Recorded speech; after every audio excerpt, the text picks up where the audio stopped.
ప్రేక్షకులందరికీ నమస్కారం. కుంభరాశి వారికి 2025 జనవరి 7 మంగళవారం రోజున గోచార రీత్యా ఎటువంటి శుభాశుభ ఫలితాలు కలగబోతున్నాయి.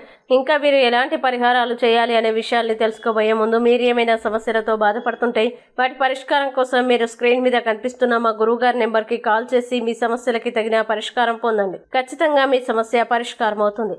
అలాగే మీరు మొదటిసారి మా ఛానల్ని చూస్తున్నట్లయితే వెంటనే సబ్స్క్రైబ్ చేసుకోండి. ఇక పూర్తి వివరాల్లోకి వెళ్తే ద్వితీయ స్థానంలో సంచరిస్తున్న చంద్రుని యొక్క ప్రభావం వల్ల కుంభరాశి వారు ఈ రోజు పని మధ్యలో రిలాక్స్ అవ్వాలి. బాగా పొద్దుపోయేదాకా పని మానండి. మీ డబ్బు సంబంధమైన సమస్య మీ నెత్తి మీదనే తిరుగుతుంది. మీరు డబ్బును అతిగా ఖర్చు చేయడం లేదా ఎక్కడో పెట్టడం జరుగుతుంది. కొన్ని నష్టాలు మీ అశ్రద్ధ వల్ల కలగక తప్పదు. ఈ రోజు మీకు ముఖ్యమైన రోజు కానుంది. మీ ఆలోచనల లోతు మరియు మీ సృజనాత్మకత ఈ రోజు బహిర్గతమవుతుంది. మీరు మీ దృష్టితో మీ చుట్టూ ఉన్న వ్యక్తుల్ని ప్రేరేపించగలుగుతారు. కొత్త ఆలోచనలు మరియు ప్రణాళికల్ని అమలు చేయడానికి ఈ సమయం సరైనది.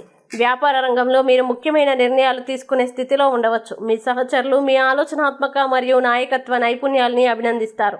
కొన్ని కొత్త అవకాశాలు మీకు రావచ్చు. కాబట్టి ప్రతి పరిస్థితిని హృదయపూర్వకంగా మరియు మనస్సుతో ఎదుర్కోండి. ఈరోజు వ్యక్తిగత సంబంధాల్లో సానుకూలత ఉంటుంది. మీరు మీ ప్రియమైన వారితో సమయం గడపడానికి మరియు లోతైన సంభాషణలు చేయడానికి ప్రేరణ పొందుతారని మీరు భావిస్తారు. మీ జ్ఞాపకాల్ని గుర్తు చేసే పాత స్నేహితుల్ని మీరు కలుసుకోవచ్చు. ఆరోగ్య విషయాల్లో జాగ్రత్తగా ఉండండి. సమతుల్య ఆహారం మరియు తగినంత విశ్రాంతి తీసుకోండి. మానసికంగా చురుగ్గా ఉండడానికి ధ్యానం లేదా యోగా చేయడం గురించి ఆలోచించండి. మొత్తం మీద ఈరోజు మీకు ప్రగతి దినం అవుతుంది. ఇక కుంభరాశి వారు ఈరోజు వచ్చే ఇబ్బందుల్ని అధిగమించడానికి అనుకూల పరిస్థితులు ఏర్పడడానికి దేవిస్తుతిని పారాయణం చేయండి మరియు దగ్గరలోని అమ్మవారి దేవాలయాన్ని దర్శించండి. విశేషమైన శుభ ఫలితాలని పొందుతారు.